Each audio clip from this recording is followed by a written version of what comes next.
ነገር አብቅቷል። እህቴ ከቁጥጥር ውጭ ሆናለች። ልጅ አይደለሽም ብላ ከቤት ውስጥ አባረረችኝ። አንቺንም አባረረችሽ? ቆይ እንዴት? እቺ ሴትዮ ምን እያደረገች ነው? ያ የተረገመ ሳሚ ነዋ። ደውሎ ሁሉም ነገር ነው ያበላሸው። ሴትዮዋ ጭራሽ ማላቀል ሌላ ሴት ሆናለች። ቆይ ዋጋውን ሰጠዋል። ላደረገው ሁሉ ዋጋ ይከፍላል። ለነገሩ ዋጋውንማ አግኝቷል። እንዴት? ሳሚን አስወግጄዋለሁ።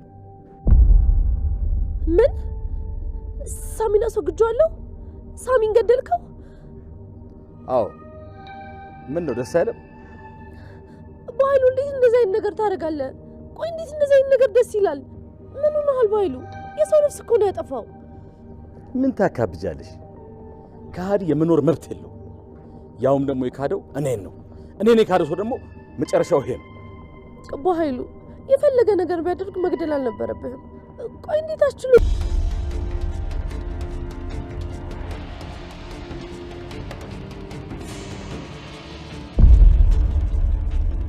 ሳሚ ብለን እንዴት ነሽ?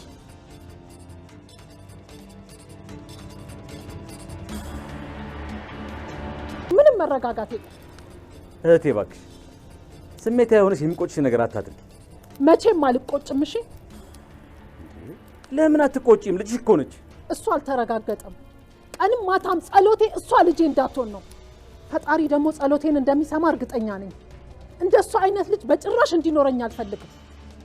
ሰላም፣ በዚህ ልክ እርግጠኛ ሆነሽ አትናገሪ። አንድ ከየትም የመጣ ወጣት የተናገረኝ ብለሽ እንዴት እንደዚህ ትናገሪያታለሽ? ልጅሽ እሱ ውጤቱ ሲመጣ የምናረጋግጠው ይሆናል።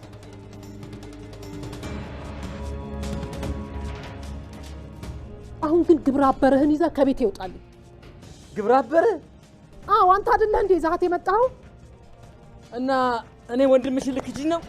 እሷ ልጄ ካልሆነች ያንተም ወንድምነት ያጠራጥረኛል። ከዚህ በኋላ አንተም ወንድሜ አይደለህም ማለት ነው።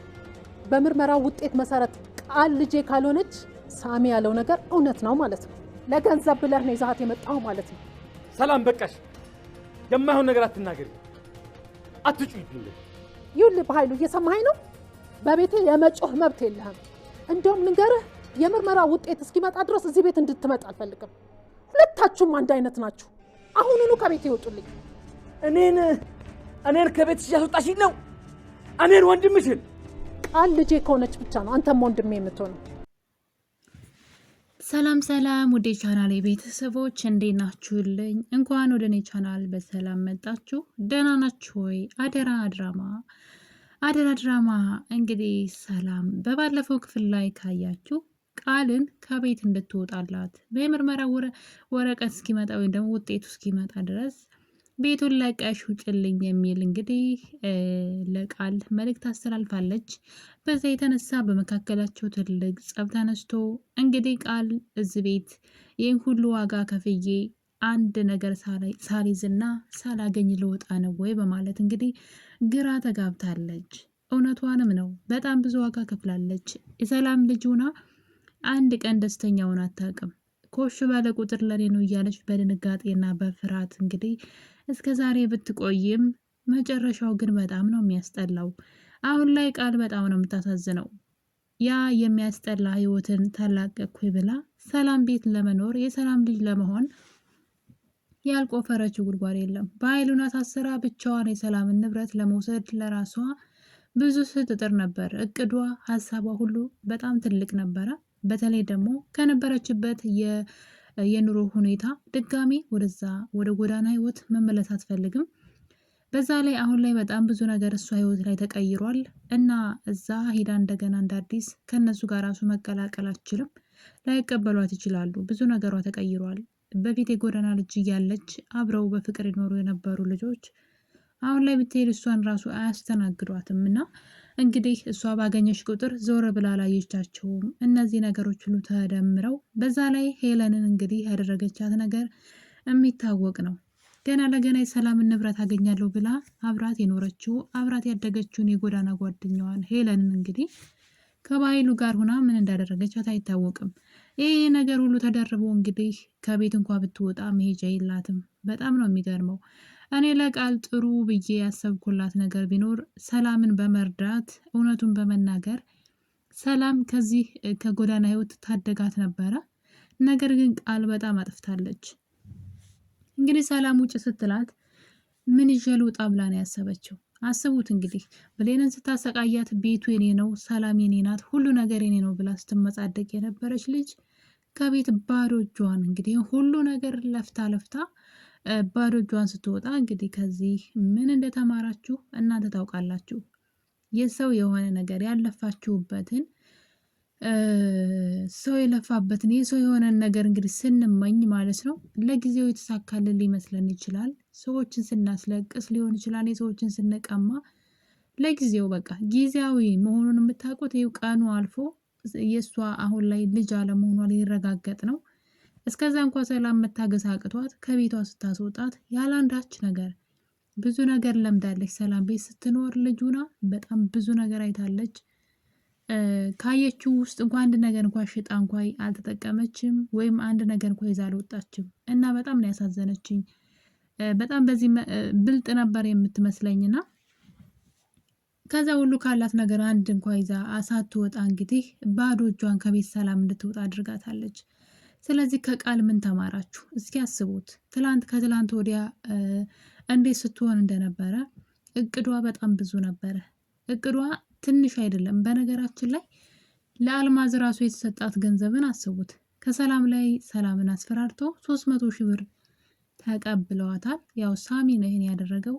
በዚህ መሀል እንግዲህ ሳሚ 100 ሺህ ብሩን ለራሱ ወሰደና 200 ሺህ ብሩን ነው ለአልማዝ የሰጣት። እንግዲህ ቃል እዛ ቤት እየኖረች ሌላ ስለምትመኝ ቢያንስ ትንሽ ነገር ከስር እንኳን ለራሷ የሆነ ነገር አላስቀመጠችም። የዛ ቤት ሰው ያልሆነች ሴት አልማዝ እንኳን እንደሷ አንድ ቀን እንኳን ሳትለፋ አልማዝ እንኳን ይህን ሁሉ ብር አግኝታለች። እስኪ የቃልን ነገር ተመልከቱና አንዳንዴ ቃል በጣም ነው ያሳዘነችኝ። እውነቴን ነው የምላችሁ። እንግዲህ ከዛ ሁሉ ነገር አንድ ነገር ሳትይዝ በመጨረሻ ባዶ እጇን ሰላም የተወችላትን ወርቅ እንኳን የሰላምን ብሮች ሰርቃ ይዛ ልትወጣ ስትል ሰላም እጅ ከፍንጅ ይዛት ነበረ እና ሰላም ተናዳ ይጥቀምሹ ሰጁ ብላት ነበረ። ነገር ግን ኩራት መስሏት እንግዲህ ስትወጣ ተናዳ ወሮራላት። ጭራሽ ሰላም ፊት ተፍታባት ሁላ ነው ሄደችው። እና አንዳንዴ ታሳዝነኛለች፣ አንዳንዴ ደግሞ ያው ይገባታል። ግን ከዚህ ምን ተማራችሁ ቤተሰቦች? እስኪ ያስቡት። ስንት ነገር ነው የሆነችበት ይህንን የሰላምን ንብረት ለማግኘት። በኃይሉ በነገራችን ላይ 75%ን ወስዳለሁ 25%ን ከእሷ ንብረት ላይ ትወስጃለች ብሏት ነበረ። ነገር ግን እሷ አልፈልግም ማለት 25% አልፈልግም ብላ 50% አስደርገዋለች በኃይሉን። እሷ አልበቃት ብሎ ደግሞ በኃይሉን አስወግዳ ብቻዋን ንብረቱን መውሰድ ትፈልግ ነበረ። እሱም እንግዲህ በኃይሉን ያሳሰረችው ለዚህ ብላ ነውና፣ ነገር ግን አሁን ላይ ሁሉን ነገር አጣች። እንግዲህ ጎበዝ ብትሆን ግን ያገኘችውን አጋጣሚ የተጠቀመች ገንዘብ ታጠራቅም ነበረ። አሁን ላይ ወጥታ ማደሪያ እንኳ የላትም። ለዕለት እንኳ የምትጎርሰው የላትም። ከዛ ሁሉ ነገር ባዶ ነው የቀረችውና የሰው የሆነ ነገር የኛ ያልሆነ ነገር ያለፋንበት የማይመለከተን ነገር በክፋት በምቀኝነት የምንሄደው ጉዞ መጨረሻው እንግዲህ ምንድን ነው? እንደዚህ አካሄዳችን ሁሉ ነው የሚጠፋብን። ማለት መጀመሪያ ላይ የነበራት ህይወት ለምዳው ነበረና ከዛ ህይወት ወጥታ ብዙ ነገር ለምዳ ደግሞ አሁን ላይ ወደዛ መመለስ ለሷ በጣም ከባድ ነው። ስለዚህ ቃል የበለጠ አገኛለሁ ብላ ያገኘችውን አጋጣሚ ሳትጠቀም ምንም ነገር ለራሷ ሳታስቀምጥ ለዕለት ለታክሲ የሚሆን እንኳን ሳይኖራት ማለት ነው ከሰላም ቤት ባዶ እጇን ውልቅ ስትል፣ ለዛውም እንግዲህ ልጅ እናትን መሆን አለመሆኗ ሳይረጋገጥ ነው።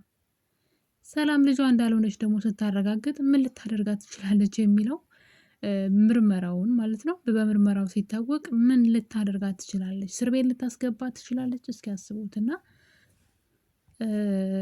ተጎጂዋ ቃል ናት። በቃ በጣም ስስታም ሆነች። በጣም ብዙ ነገር ተመኘችና ያገኘችውን አጋጣሚ መጠቀም አልፈለገችም። ተጠቅማ ቢሆን ኑሮ ምንም ቢሆን አሁን ብታስወጣት እንኳን ሰላም ከቤት ለዕለት ማደሪያ እንኳን አታጣም ነበር። ለዕለት ጉርሷ እንኳን አታጣም ነበረ።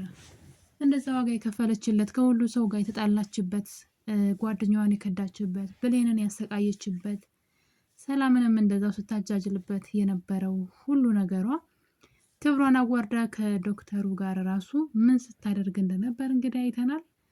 ራሷን ስታስገምት ብዙ ነገር አድርጋ አንድ ነገር ሳታገኝ ባዶዋን ቀርታለች እና ስለዚህ የክፋት መጨረሻው እንግዲህ እንደ ቃል መሆን ነው። የባህሉ ክፋት ከቃል ቢበልጥም ግን በትንሹ ግን ከቃል መማር እንችላለን። እንደገባች ነው የወጣችው። እንደገባች አንዲት ነገር የሰላም የሆነን ነገር ሳትይዝ እንግዲህ ባዶ እጇን ሹልክ ብላ እንዳይጥ እንደገባች ወጥታለች። ይህን ሁሉ ጊዜ ተቀምጣ ከሰላም ምንም ነገር እንኳን ሳታገኝና በጣም ነው የሚያስገርመኝ የቃል ነገር ግን ደግሞ አሳዘነችኝ። በጣም ነው ያሳዘነችኝ። እንግዲህ ስትመጻደቅበት የነበረውን ነገር ሁሉ ባዶዋን ስትቀር ማለት ነው። እንግዲህ ሰላም ከቤት ካስወጣቻት በኋላ መሄጃታ መንገድ ላይ እየተንከራተተች ነበረ። በጣም ነበር የምታሳዝነው። በዚህ መሀል እንግዲህ በኃይሉ ያገኛታል ማለት ነው። በኃይሉ እኔ እህቴን አውቃታለሁኝ እና ወደ ቤት እንድትመልስሽ እኔ አባብላታለሁ ብሎ እንግዲህ እንደለመደው ሰላምን እንደ በፊቱ እሱ ያላትን ሁሉ እሺ የምትለው ስለመሰለው እኔ ብያት እምቢ አትልም፣ አንቺ ታስፈልጊኛለሽ። ነገር ግን ይህን ነገር የነገራትን ሳሚን ገድየዋለሁ ብሏት ነበረ። እንደምታውቁት እንግዲህ ለሰላም ቃል ልጅሽ አይደለችም፣ ወንድምሽ እየተጫወተብሽ ነው። አባታችሁ ንብረቱን ለአንቺ ብቻ ስላወረሰ ተናዶ አንቺን ሊበቀልሽ ይፈልጋል። ስለዚህ ለዛ ያንቺ የሆነ ነገር ሁሉ መውሰድ ስለሚፈልግ ቃል ልጅሽ ናት ብሎ ያመጣው ውሸቱን ነው በማለት የነገራት ሳሚ እንደሆነ ስለሚያውቅ ድጋሚ ሌላ ነገር እንዳይነግራት ብሎ ያው ሳሚን ለማስገደል ሞክሮ ነበረ። ነገር ግን ገደል ነው ያሉ ሰዎች ሳሚን እንግዲህ በድጋሚ ተርፏል ማለት ነው። ከባህሉ በድጋሚ ሳሚ ተረፈ። እዚህ ቀደምም እንደዚሁ አግቶ አሰቃይቶት ነበረ። ከዛ ባዶ ቤት ዘግቶ እንዲሞት ትቶት ሂዶ ነበር። ነገር ግን ሳሚ እንግዲህ ከዛ አምልጦ ወጣ። አሁንም በድጋሚ አልተጠነቀቀም። አሁንም በድጋሚ ስላልተጠነቀቀ ለሰላም እውነቱን ቢነግራትም ግን እሱ እንግዲህ አስወገድኩት፣ ገደልኩት፣ አስገደልኩት ብሎ ነበር አቶ ባህሉ። የሚገርመው ነገር ግን አቶ ባህሉ ሳሚን የምር ቢያስገድለው ማለት ነው ሰላም ራሷ ቶሎ ብላ የምጠረጥረው ባህሉን ነው። ምክንያቱም የእሱን ሚስጥር እንዳወጣ እንግዲህ ልጁ ሞተ ቢባል ተጠርጣሪው የሚሆነው ባህሉ ራሱ ነውና፣ ነገር ግን ደስ የሚለው ነገር ሳሚ በህይወት አለ። ሳሚ የብሌንን እውነት ሳይናገርም አይሞትም በእርግጠኝነት። እና እንግዲህ በመጨረሻም ሳሚ እንደገደለው ለቃል ይነግራታል። ከዚህ በኋላ ሰላም ሌላ ነገር አትሰማም። ልጁን አስወግጀዋለሁ፣ ስለዚህ ወደ ቤት ተመለሺ፣ እኔ አባብላታለሁ፣ እኔ አግባባታለሁ፣ እኔን እሺ እምቢ አትልም በማለት በኃይሉ ቃልን በድጋሚ ወደ ሰላም ቤት ይዟት መጥቶ ነበረ። ነገር ግን ሰላም ጭራሽ እንግዲህ ቃል ስትተኛበት የነበረውን አንሶላ ልብስ በሙሉ አውጥታ ጋዝ አርከፍክፋ ደጅ ላይ እንግዲህ በረንዳ ላይ ስታቃጥል ነበረ። በዚህ መጠን የጠላቻት የምር ልጇ ብትሆን ግን አይከብድም ማለት።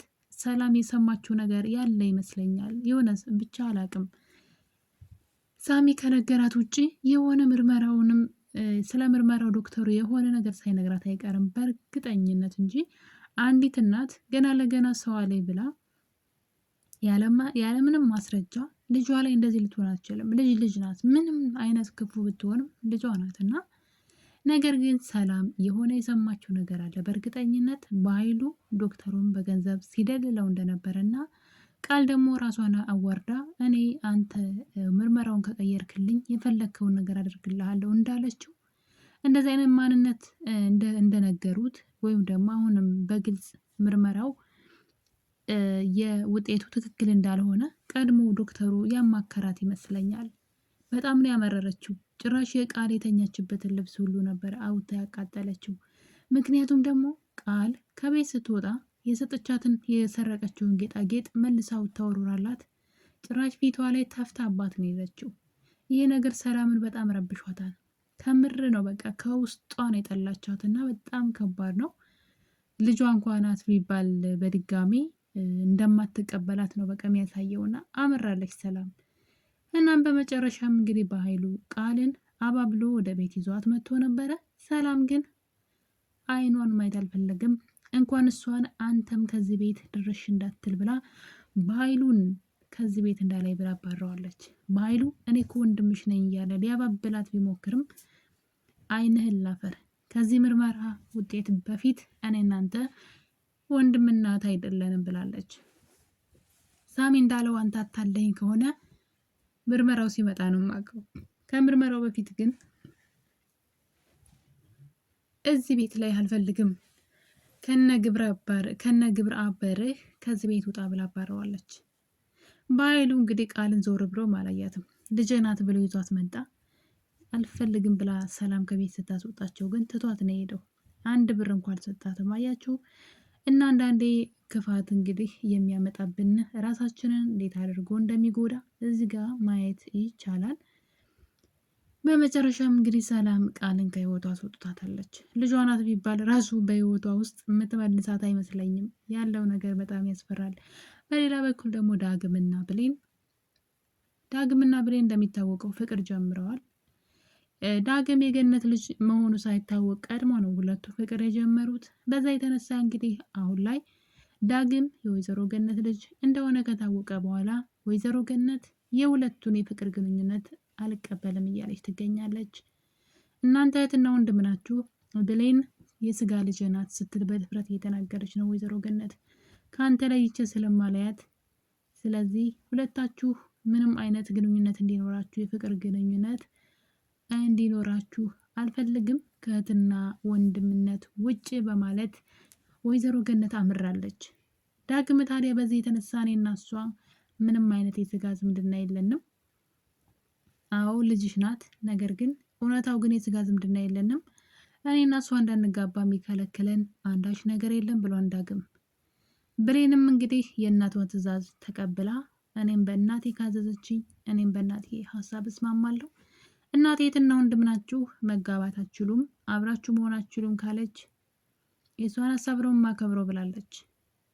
ወይዘሮ ገነት ከምር አምራለች። በዛ ላይ እንግዲህ ዳግም ቃልን መንገድ ላይ አግኝቷት መሄጃና ማረፊያ እንደሌላት እየነገረችው የሆነ መላ እንፈልጋለን እያለ ሲያባብላት ነበር። በዚህ መሀል ደግሞ ሳሚ ወደ ሰላም ቤት እየሄደ ነበረ ይመስለኛል። ለሰላም እውነቱን ሊነግራት ነበረ። በመጨረሻ እንግዲህ ብሌን ወደ ሰላም ቤት ስትሄድ መንገድ ላይ ተገናኝተዋል። ሳሚ ቅንጭላቱና እጁን ተሰባብሮ ታሽጎ ነበረ። እንደምታዩት ብሌንን አግኝቷታል። በእርግጠኝነት ሳሚ ዛሬ ለብሌን እውነቱን ሊነግራት ይችላል ፊት ለፊት። በእርግጥ ሳሚ ብሌንን በጣም ነው የሚያፈቅራት የሚወዳት። ነገር ግን ደግሞ አሁን ላይ ከዳግም ጋር ከተለያዩ ምናልባት ከሳሚ ጋር ልትሆን ትችላለች ብዬ አስባለሁ። በዛ ላይ ብዙ እውነቶችን ይነግራታል፣ በተለይ ስለ እናቷ። ውድ ቤተሰቦቼ ወደ መጠናቀቁ የደረሰው የአደራ ድራማ እንግዲህ አሁን ላይ በጣም ብዙ የተደባበቁ ሚስጥሮች ሁሉ እየወጡ ነው። ሳሚ ለብሌን ሰላም እናቷ እንደሆነች ይነግራት ይሆን? ድንገት ነው የተገናኙት ይመስለኛል። ሳሚ ወደ ሰላም ቤት እየሄደ ነው መሰለኝ። ስለዚህ እስከዛሬ ለብሌን እንቆቅልሽ የሆነባትን የማን ልጅ እንደሆነች ሳሚ ሊነግራት ይችላል የሚል ተስፋ አለኝ። በሌላ እንግዲህ በክፍል 49 እስከምንገናኝ የዛሬው የአደራ ድራማ ትረካችን ይህን ይመስል ነበረ። ስለነበረን ቆይታ ሁላችሁንም አመሰግናለሁ። መልካም ጊዜ